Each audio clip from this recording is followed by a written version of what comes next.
Good afternoon, everybody. This is Joshua with Invest with Meg. You do not know how unbelievably difficult it was to figure this out and get my headset and camera working all together at the same time. This is the first episode that I will have done visually. I've done plenty of podcasts, plenty of writing on my Substack. Link down below. You can see it here. It's substack.com. But today we're going to cover Robinhood. And I'm going to try and do this all in one shot without completely blowing it because I really don't know how to edit videos. All right, so let's go. First thing I want to bring up here is the pulse of crypto that I've been posting on my Twitter. I've been trying to track this over the past couple of weeks. You can see my Twitter handle here also at Oshuahill, Oshuahill. This is more or less just tracking an aggregate value of price times volume. I did price times volume because it gives you a better sense of the total nominal amount that's being traded. As the price goes up, if volume goes down, it can be offset. But if price is going up and volume is going up together for the crypto market, then you know that the market, is doing better or if it's getting weaker. If you look at this here, I've plotted out a normalized aggregate price times volume for most of the coins that are traded on the Robinhood app. So represented here in this chart is SHIB, XRP, WIF, Doge, BTC, ETH, Pepe, and Sol. Really, it's just showing everything for this year. I purposefully didn't start including data for some of these coins that were recently rolled out in the last quarter by Robinhood because they weren't there at the beginning of the year. So up until October, I think it was mostly just the Doge, BTC, ETH, which was already being traded on the Robinhood app. But since then, they have added a lot of these meme coins and some of the non-meme coins that they had delisted, like Sol and XRP, due to SEC regulation concerns last year, or I think it even been 2 years ago. In 2022, they took some of these off platform, which really kind of hurt their bottom line. But I digress. Let's just cover what's here. And I have one other chart, so I'm not going to belabor the point too much. This will be a short video, hopefully less than 10 minutes. All right, so let's get into it. So as of yesterday, I pulled data. This came from investing.com. I just pulled the cost and volume for each of these coins for every single day on the daily, the day that where it ended the daily at, to get our aggregate values. What it's showing here, the data, is the area under the curve. So really, it's the percentage of think of it as like this white space between 0 and the peaks and valleys here for a given time period. So for Q1, it's just January 1st through March 31st. And I get a 21.86% value here. And then for Q4, it's October 1st through December 1st. So we don't have the December data, but just calculating area under the curve, you can already tell it's significantly higher than we were seeing in Q1. And Q1 was Hood's best quarter, probably since 2021 in the crypto market, and the best quarter this year to date. I think they generated around 126 million in crypto revenues over that period. So this is just a little insight at what you might see, which I think you will see, what to expect for Hood's earnings coming up in Q4. This is almost 57% just up until December 1st increase in the, I guess, relative strength of the crypto market. If you were to apply that percentage to the revenue generated in Q1 for just crypto trading alone, you would get pretty close. I think it's $197 million. And just keep in mind that total net income in Q3 for all trading notional volumes for whether it's equities options, crypto, money that they get for margin book. That was 150 million. So right now we're already seeing a significant increase in just the crypto, enough so that I think it could nearly double total revenues for Hood in Q4. I'm not sure that's priced into the market. Clearly, there's some pricing in going on. You see that with a Hood price action. It's going up and to the right at a pretty standard or steady rate. The other um, charts that I wanted to show you that kind of cover the other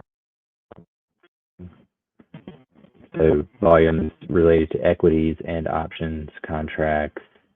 Let's see if I can pull that up for you. All right, here we go. So this is the 4x4 I made earlier in the month. The crypto revenue, you see it's more broken down into each individual coin, and I don't have all of the coins represented here that I had in the previous chart. But you can see here, also graphed in the green line, is revenue for the quarter for Robinhood over the last 4 quarters. You see the spike in Q1. This is why crypto revenues are so critical for them. You see crypto volumes and prices drop off through Q2 and Q3, and so does revenue. And if you just look at this space over here where we don't have Q4 revenue yet, just visually, you can see already that there's going to be a significant bump in crypto revenues. But we already really covered this one in the last slide. The other two things I wanted to show you, and these are pulled just straight from Robinhood's website, where they give us the monthly updates, and they're very nice to give us these monthly updates because they're almost telegraphing what their earnings are going to be. And I think this is good and bad because if they give us the first 2 months of the quarter, people get their expectations up and set kind of for what earnings will be based on those two. But the third month of the quarter, we do not see. So if there's a surprise to the downside, like there was in Q3 for that third month, you might see a sell-off on earnings. I don't think we're going to see that here. I think December will continue to be strong in the crypto market and equity space for Robinhood. But if you look at these two graphs here for notional volumes on the equity side and options contracts traded, you see still a substantial increase heading into the month of November. Keep in mind these November data that aren't represented here, this is just through October. We'll see that not this week, we have Investor Day on Wednesday, which is also a catalyst, but next week, sometime, probably like the 11th or 12th, we will see the data for November. So we'll be able to update these charts and see if it continues to go up and to the right for both of these, or if we get some sort of pullback. Even if we do nominally, if you were to do area under curve calculations here, just for October and compared to what we were seeing down here in Q1, due to the number of users that are coming onto the platform from the offerings, whether they came in with their IRA that they pulled over to get that 3%, or whatever reason that they found Robinhood more attractive to bring their accounts over to use on Robinhood, we're seeing that growth here in the trading markets for people who are using Robinhood's platform. But even still, again, there's enough of an increase here to kind of get an estimate relative to Q1, which was the strongest quarter this year, of what we'll see in Q4 for Robinhood. And I have a blurb here. It's just the forecast that I have for Robinhood. Transaction-based revenue, the highest quarter they ever had was in Q2 of 2021. And they netted $451 million of total transaction-based revenues. Now, I'm already estimating, and I think it could come in higher because I don't have December data. So I'm kind of assuming flat December compared to November in my estimates. But I think we could get around 200, maybe over $200 million in just transactional based revenues on crypto alone. So that's nearly half of this. We saw 329 million in Q1 of this year, and that was mostly due to the crypto rally in March again. But that rally in March is dwarfed in comparison to what we've seen in October and November so far. And if December continues in a similar manner, it's going to be a big quarter for Robinhood. But if you do the same calculations and extrapolate out through end of year for equity notional volumes and contracts traded, you get roughly a 65 million quarter over quarter increase. That's if nothing else changed in the notional and options um, compared to Q3. Like we got the exact same numbers for trading revenues in those two areas. You would still have a 65 million Q over Q increase. The other thing that wasn't factored in when they gave guidance at the end of Q3 was elections contracts. So that was a new feature rolled out by Robinhood, which probably also brought more users onto the platform. Of 500 billion contracts were traded. Is that right? No, 500 million. So 500 million contracts. And they were making a penny off of each one of those. So Robinhood actually got another 5 million in revenue just on the presidential election contracts. That wasn't anticipated. And it doesn't seem like much, but they were expecting an additional $27 million sequentially from Q3 to Q4 in contra revenue. So this is revenue that Robinhood is having to pay out. So when you do your IRA transfer or you do your 1% deposit, Robinhood has to pay that out to you. So that's money that they're losing. And it's a lot because there was a massive amount of assets under management. Like you can see it on this is data they give you two every month. You can see the steady increase in their assets under management. I went from like 2 billion to 14 billion or somewhere in that ballpark right now, just over the last year. So they're having to pay out a lot of money. So with that 27 million, you do end up getting a little bit of, this wind taken out of the sails. But I think what we're seeing in the crypto space and what we've seen so far in options contracts and equity contracts, coupled with the $5 million from the elections contracts, and we do expect to see more of those types of contracts. I'm thinking of Super Bowl is probably going to be one. I don't know if they'll do college football playoff, but I think that would be pretty popular. I don't think they'll get so granular like Polymarket, where it gets all the way down into like cabinet appointments for Trump. I think they'll try to just focus in on bigger events where they can capitalize on a larger, volume of interest. But this, this is still not really going to hurt them that much with all the other positive elements that they have ongoing. The consensus forecast was 0.17, but I think that Hood could see almost 0.3, but I'm going to say 0.29 and just assume December is pretty comparable to November. It could be better. It could be worse, but if it's the same as the numbers we're seeing now, and we can compare the back to what we have seen in previous quarters, I think that's a chance it could beat by 71%. The consensus revenue forecast was 655 million.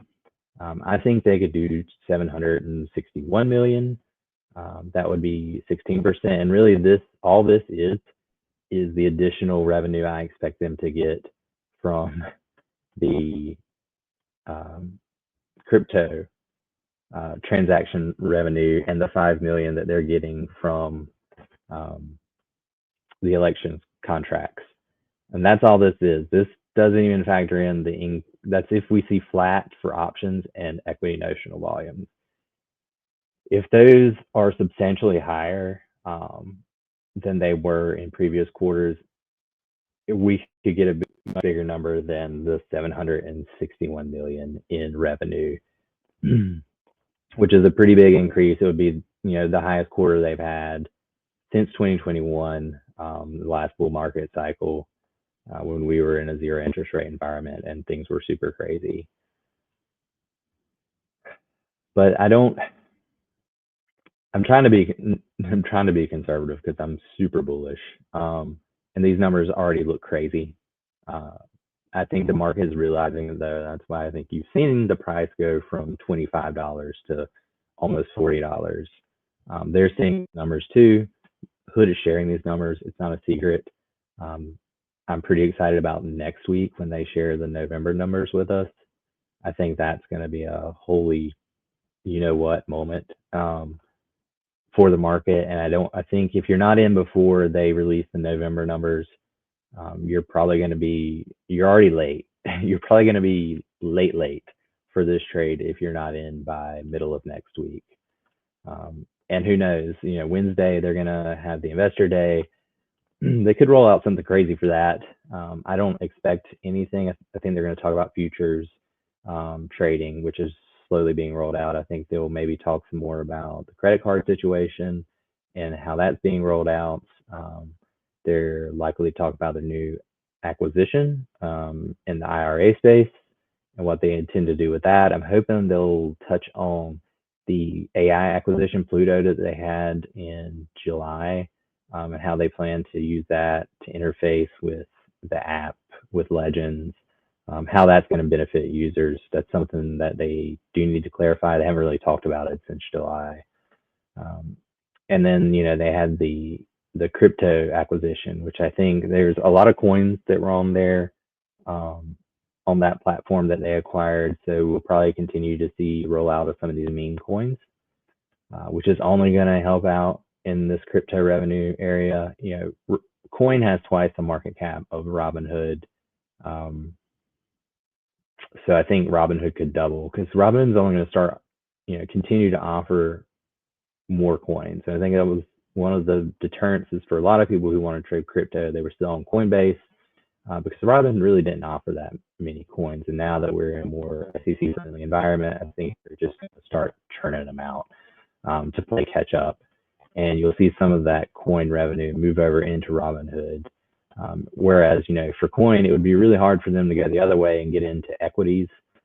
They had a partnership with Apple today. That's going to be pretty big, I think, for them.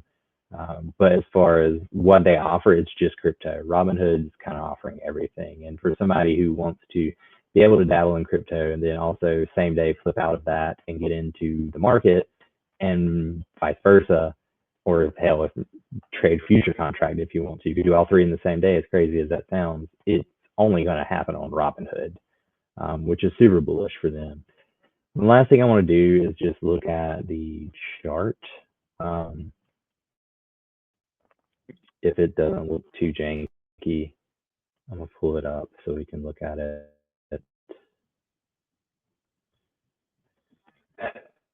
Zoom, enhance. Sorry, I'm still learning this interface. Just flipping back and forth is kind of a pain in the ass. All right, here we go. The blue line's current price line, price level. So we're at 37.82-ish right here near the close today. They're not too far off all-time highs. It's kind of been consolidating in this area since around the 19th of November. So for a couple of weeks. I wouldn't be surprised if it kept going until next week in this same range.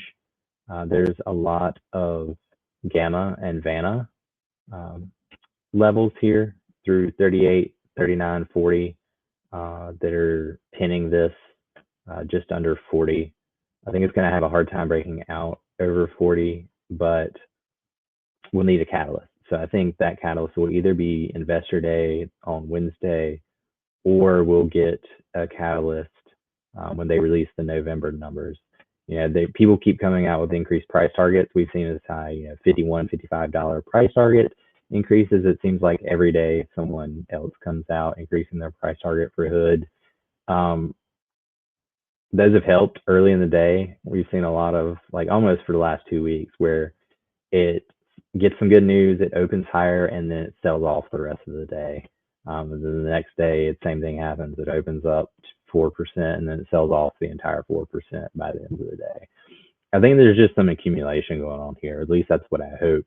For the same reasons that I think, that this data release for the November numbers coming up next week are going to be pretty eye-opening for everyone.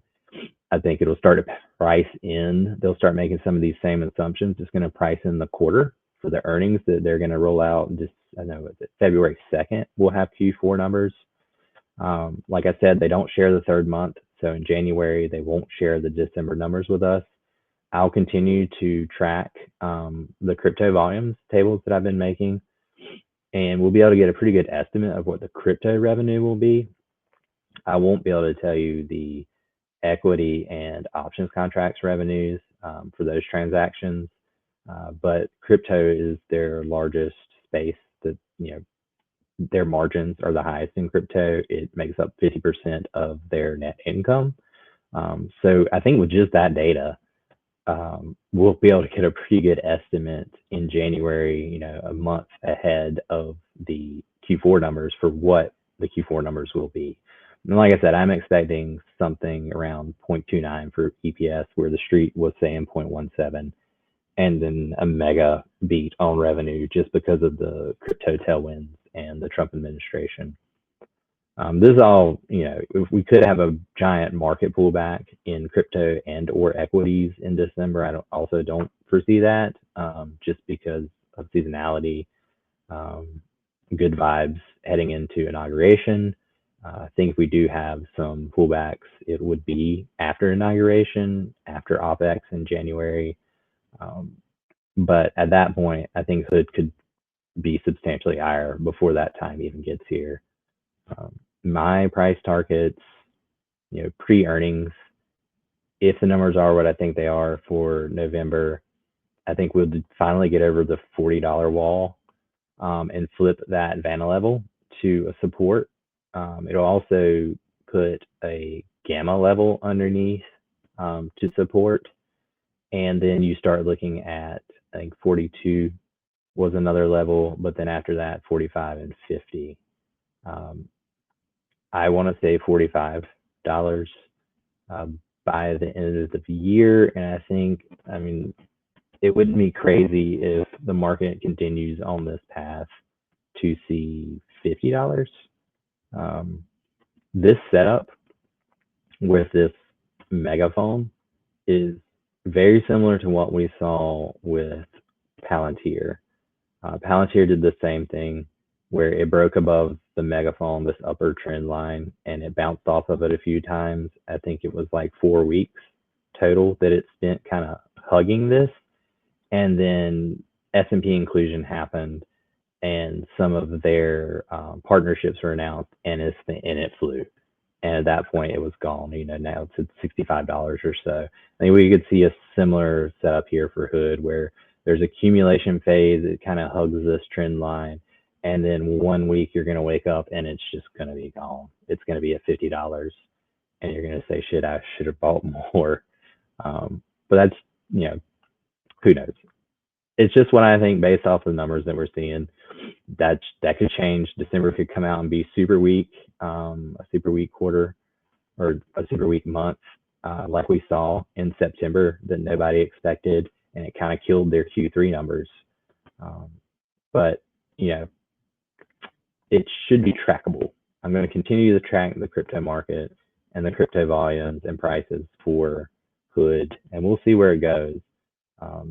If it firms up and we get similar numbers and similar elevated volumes as we saw in November, I'm going to feel pretty comfortable just holding my positions in Hood, which are shares and options, 40C options for January. And that might even roll those out past earnings because I'll be so confident that earnings will be good as well once I know what the December numbers are going to be. And we'll be able to look at January to get an idea of what the guidance might be for 2025. So that's another big thing at the Q4. They may do full year guidance for 25 on what to expect. But yeah, a lot of exciting things going on for Robinhood. Thanks for taking the time to give me a listen. I went on way longer than I thought I was going to. But I appreciate you watching. Invest with Matt. Y'all have a good one. Talk to you later.